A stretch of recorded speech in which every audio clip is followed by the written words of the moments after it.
ಅದೃಷ್ಟ ಸಂಪತ್ತು ಬೇಕು ಅಂದರೆ ಸ್ನಾನದ ನೀರಿಗೆ ಇವುಗಳನ್ನು ಹಾಕಿ. ಎಲ್ಲರಿಗೂ ಸಂಪತ್ತು ಹಾಗೂ ಹಣವನ್ನು ಸಂಪಾದಿಸಬೇಕು ಎನ್ನುವ ಆಸೆ ಇರುತ್ತದೆ. ಅದಕ್ಕಾಗಿ ಪರದಾಡುತ್ತಾರೆ. ನಮ್ಮ ಪ್ರಯತ್ನದ ಜೊತೆಗೆ ಅದೃಷ್ಟ ಸಹ ಇದ್ದರೆ ನಾವು ಹಣ ಸಂಪಾದಿಸಲು ಸಾಧ್ಯವಾಗುತ್ತದೆ. ನೀವು ಅದೃಷ್ಟ ಪಡೆಯಲು ಸ್ನಾನದ ನೀರಿಗೆ ಕೆಲ ವಸ್ತುಗಳನ್ನು ಹಾಕಬೇಕು. ಆ ವಸ್ತುಗಳು ಯಾವುವು ಎಂಬುದು ಇಲ್ಲಿದೆ. Rose water. ಈ ರೋಸ್ ವಾಟರನ್ನು ನಾವು ಸಾಮಾನ್ಯವಾಗಿ ತ್ವಚೆಯ ಆರೈಕೆಯಲ್ಲಿ ಬಳಸುತ್ತೇವೆ. ಆದರೆ ಸ್ನಾನ ಮಾಡುವಾಗ ಅದರ ನೀರಿಗೆ ರೋಸ್ ವಾಟರ್ ಹಾಕುವುದರಿಂದ ಅನೇಕ ಪ್ರಯೋಜನಗಳು ಸಿಗುತ್ತದೆ. ಇದು ಭೌತಿಕ ಸೌಕರ್ಯಗಳನ್ನು ಹೆಚ್ಚಿಸುತ್ತದೆ. ನಿಮ್ಮ ಎಂದಿಗೂ ಸಂಪತ್ತಿನ ಕೊರತೆ ಆಗದಂತೆ ನೋಡಿಕೊಳ್ಳುತ್ತದೆ. ಅದಲ್ಲದೆ ಇದು ನಿಮ್ಮ ಜೀವನದಿಂದ ನಕಾರಾತ್ಮಕತೆಯನ್ನು ನಿವಾರಿಸುತ್ತದೆ. ಸ್ನಾನದ ನೀರಿಗೆ 1 ಹನಿ ಅಥವಾ 2 ಹನಿ ರೋಸ್ ವಾಟರನ್ನು ಪ್ರತಿದಿನ ಸೇರಿಸುವುದರಿಂದ ಸ್ವಾಭಿಮಾನ ಹೆಚ್ಚಾಗುತ್ತದೆ. ಅರಿಶಿನ. ಈ ಅರಿಶಿನ ಸಹ ನಮಗೆ ಅನೇಕ ರೀತಿಯ ಲಾಭಗಳನ್ನು ನೀಡುತ್ತದೆ. ನೀವು ನೀರಿನಲ್ಲಿ ಸ್ವಲ್ಪ ಅರಿಶಿನ ಸೇರಿಸಿ ಗುರುವಾರ ಸ್ನಾನ ಮಾಡುವ ಅಭ್ಯಾಸವನ್ನು ಮಾಡಿಕೊಳ್ಳಬೇಕು. ಇದು ನಿಮ್ಮ ಜಾತಕದಲ್ಲಿನ ಗುರುಗ್ರಹವನ್ನು ಬಲಪಡಿಸುತ್ತದೆ ಮತ್ತು ನಿಮ್ಮ ಜೀವನದಲ್ಲಿ ಸಂಪತ್ತಿನ ಮಳೆಯಾಗುತ್ತದೆ. ಹಾಗೆಯೇ ಎಲ್ಲ ರೀತಿಯಿಂದಲೂ ನಿಮಗೆ ಯಶಸ್ಸು ಬರುತ್ತದೆ ಎನ್ನಬಹುದು. ಕೊಬ್ಬರಿ ಎಣ್ಣೆ. 1 ಹನಿ ಕೊಬ್ಬರಿ ಎಣ್ಣೆಯನ್ನು ನೀರಿನಲ್ಲಿ ಸೇರಿಸಿ ಸ್ನಾನ ಮಾಡುವುದರಿಂದ ಚರ್ಮದ ಅಂದ ಸಹ ಹೆಚ್ಚಾಗುತ್ತದೆ. ಇದರ ಜೊತೆಗೆ ಕೆಲ ಗ್ರಹಗಳ ದೋಷದಿಂದ ಸಹ ಮುಕ್ತಿ ನೀಡುತ್ತದೆ.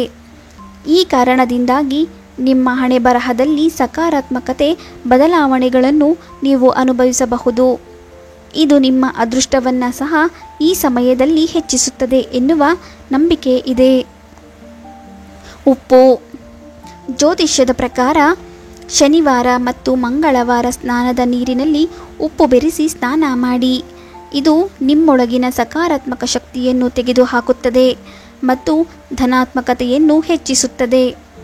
ಅಲ್ಲದೆ ಉಪ್ಪನ್ನು ಸೇರಿಸುವುದರಿಂದ ನಿಂತು ಹೋಗಿದ್ದ ಹಳೆಯ ಕೆಲಸಗಳು ಮತ್ತೆ ಪ್ರಾರಂಭವಾಗುತ್ತದೆ ಹಾಗೂ ಎಲ್ಲ ರೀತಿಯಿಂದಲೂ ಯಶಸ್ಸು ಪಡೆಯಲು ಸಾಧ್ಯವಾಗುತ್ತದೆ.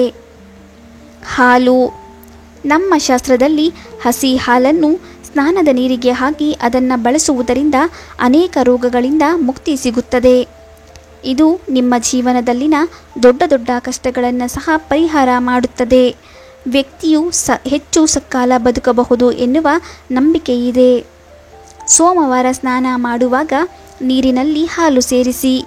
ಇದು ನಿಮಗೆ ಶಾಂತಿಯನ್ನು ನೀಡುತ್ತದೆ ಮತ್ತು ಒತ್ತಡವನ್ನು ನಿವಾರಿಸುತ್ತದೆ. ಅಲ್ಲದೆ ಇದರಿಂದ ನಿಮ್ಮ ರಾಶಿಯ ಗ್ರಹ ಸಹ ಬಲವಾಗುತ್ತದೆ. ಕರಿಬೇವು. ನೀವು ಬಿಸಿ ಬಿಸಿ ನೀರಿಗೆ ಕೆಲ ಕರಿಬೇವಿನ ಎಲೆಗಳನ್ನು ಹಾಕಿ ಸ್ವಲ್ಪ ಹೊತ್ತಿನ ನಂತರ ಸ್ನಾನ ಮಾಡಿ. ಇದರಿಂದ ನಿಮ್ಮ ಆರೋಗ್ಯ ಸಮಸ್ಯೆಗಳಿಂದ ಮುಕ್ತಿ ಸಿಗುತ್ತದೆ. ಅದಲ್ಲದೆ ಯಾವುದಾದರೂ ಕನಸು ಕಂಡಿದ್ದರೆ ಅದನ್ನು ಈಡೇರಿಸಿಕೊಳ್ಳಲು ಇದು ಸಹ ಸಹಾಯ ಮಾಡುತ್ತದೆ. ಇದರಿಂದ ಲಕ್ಷ್ಮೀದೇವಿ ಮತ್ತು ಕುಬೇರನ ಆಶೀರ್ವಾದ ಸಿಗುತ್ತದೆ. ಕುಂಕುಮ ಹಾಗೂ ಶ್ರೀಗಂಧ. ಸ್ನಾನದ ನೀರಿಗೆ ನೀವು ಕುಂಕುಮ ಹಾಗೂ ಶ್ರೀಗಂಧವನ್ನು ಧರಿಸುವುದರಿಂದ ಅನೇಕ ಪ್ರಯೋಜನಗಳು ಸಿಗುತ್ತದೆ. ಶ್ರೀಗಂಧವನ್ನು ಸೇರಿಸಿ ಸ್ನಾನ ಮಾಡುವುದರಿಂದ ಆಲೋಚನೆಗಳಿಂದ ನಕಾರಾತ್ಮಕತೆಯನ್ನು ನಿವಾರಿಸುತ್ತದೆ. ಅಲ್ಲದೆ ಇದು ನಿಮ್ಮ ಹಳೆಯ ಎಲ್ಲ ಬಾಕಿ ಕೆಲಸಗಳು ಕ್ರಮೇಣ ಪೂರ್ಣಗೊಳ್ಳಲು ಸಹಾಯ ಮಾಡುತ್ತದೆ. Essential oil. ಜ್ಯೋತಿಷ್ಯ ಶಾಸ್ತ್ರದ ಪ್ರಕಾರ ಸ್ನಾನ ಮಾಡುವ ನೀರಿಗೆ ಸ್ವಲ್ಪ ಎಸೆನ್ಷಿಯಲ್ ಆಯಿಲ್ ಹಾಕುವುದರಿಂದ ಸಂಪತ್ತಿನ ಲಾಭವಾಗುತ್ತದೆ. ಅಲ್ಲದೆ ಇದು ಮನಸ್ಸಿನ ಒತ್ತಡಗಳಿಂದ ಸಹ ಮುಕ್ತಿ ಸಿಗುತ್ತದೆ. ಇದನ್ನು ಸೇರಿಸುವುದರಿಂದ ದೇಹ ಮತ್ತು ಮನಸ್ಸು ಎರಡೂ ಶುದ್ಧವಾಗಿರುತ್ತದೆ. ವಿಡಿಯೋ ಇಷ್ಟ ಆದರೆ ಲೈಕ್ ಮಾಡಿ, ಶೇರ್ ಮಾಡಿ, ನಮ್ಮ ಚಾನೆಲ್ ಸಬ್ಸ್ಕ್ರೈಬ್ ಮಾಡಿ. ಮುಂದಿನ ವಿಡಿಯೋದೊಂದಿಗೆ ಭೇಟಿಯಾಗೋಣ. ಧನ್ಯವಾದಗಳು.